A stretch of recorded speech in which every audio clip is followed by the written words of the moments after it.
Hello friends, आज मैं थाईलिस के बारे में बताना चाहूँगा। थाईलिस एक Greek mathematician and natural philosopher थे। मिलेटस सिटी जो ग्रीक की एंशियंट सिटी थी, उसमें वो बच्चों को स्कूल में साइंस, मैथमेटिक्स, एस्ट्रोनॉमी और फिलोसॉफी पढ़ाते थे। उन्होंने सोचा कि क्वेश्चंस पूछना बहुत इम्पोर्टेंट है, स्पेशली वाई क्वेश्चंस। उसका मानना था कि दुनिया में जो चीज़ काम करती है उसके पीछे लॉजिकल रीज़न या थियरीज होगी, कोई सुपर नेचुरल जैसा कुछ नहीं होगा।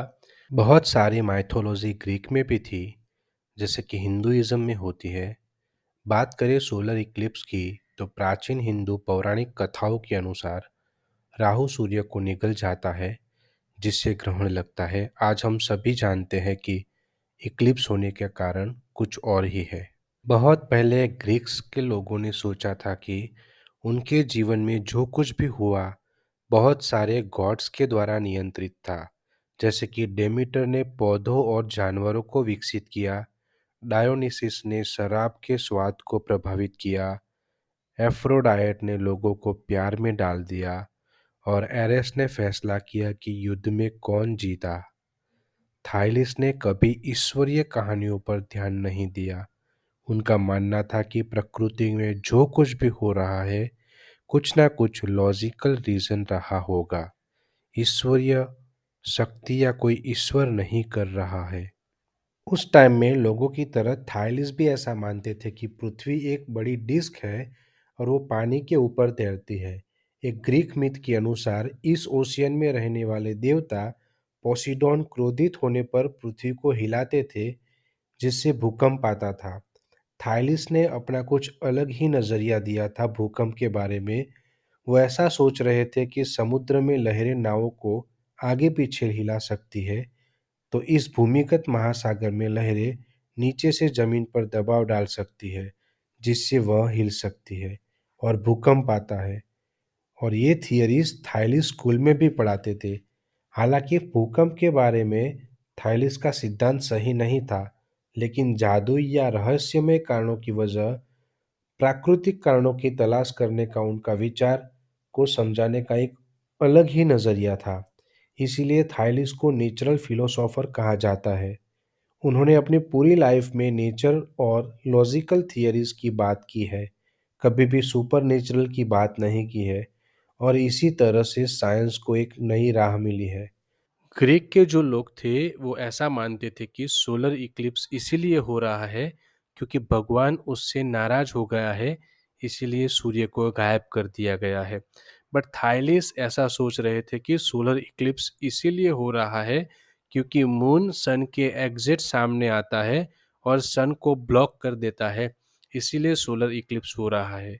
और ये जो प्रिडिक्शन था वो बाद में सच साबित हुआ। इसीलिए थाईलिस को एस्ट्रोनॉमर कहा जाता था, ना कि एस्ट्रोलॉजर। ग्रीक के लोगों ने सितारों के ग्रुप को देखकर कुछ पिक्चर्स बनाई और उनका नाम रखा था, जैसे कि Scorpio, Aquarius, Leo and Gemini, respectively इन हिंदी। वृश्चिक, कुंभ, सिंह और मिथुन तारों के ग्रुप के आधार पर उन्होंने अपना कैलेंडर बनाया और एस्ट्रोलॉजिक नामक एक थियरी बनाई। एस्ट्रोलॉजी के अनुसार अगर कोई ह्यूमन का जन्म होता है और उस टाइम पर तारों की स्थिति कैसी है, उसके आधार पर ह्यूमन का फ्यूचर तय होता है। यानी कि वो फ्यूचर में कैसा पर्सन होगा और उसका फ्यूचर कैसे होगा, वो तारों की स्थिति के आधार पर तय होता है। थाईलिस एस्ट्रोलॉजी में बिलीव नहीं करता था। थाईलिस की सोच तारों के ग्रुप के बारे में कुछ और थी। वो ऐसा मानते थे कि नाविक समुद्र में कहाँ पे है और उसका स्थान कहाँ पे है, हो सकता है वो हम तय कर सकते हैं। थाईलिस जब ट्रैवल्ड करते थे तो लोग अपने डिफ़िकल्ट प्रॉब्लम्स थाईलिस को बताते थे और थाईलिस सॉल्यूशन देते थे। थाईलिस जब इजिप्ट घूमने गए थे, उस टाइम पर फ़ाराओ ने थाईलिस को क्वेश्चंस किया, थाईलिस मुझे इस पिरामिड की हाइट बताओ। उस टाइम पे मैथ्स इतना डेवलप नहीं था, तो थाईलिस ने सन का शैडो का यूज़ करके फ़ाराओ को आंसर दिया। थाईलिस ने ढूंढ निकाला कि अलग अलग टाइम पर चीज़ों की शैडो अलग अलग होती है, तो उन्होंने पता लगाया कि दोपहर में कुछ समय में मेरी हाइट जितनी ही मेरी शैडो की हाइट होती है, उस टाइम पर पिरामिड की हाइट जितनी ही पिरामिड की शैडो की हाइट होगी। और इस तरह थाइलिस ने फेरो को पिरामिड की एग्जैक्ट हाइट बताई।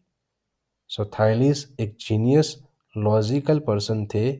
उस टाइम पे ऐसा कहा जाता था कि थाइलिस का मतलब जीनियस, जैसे कि आज अल्बर्ट आइंस्टाइन को हम कहते हैं।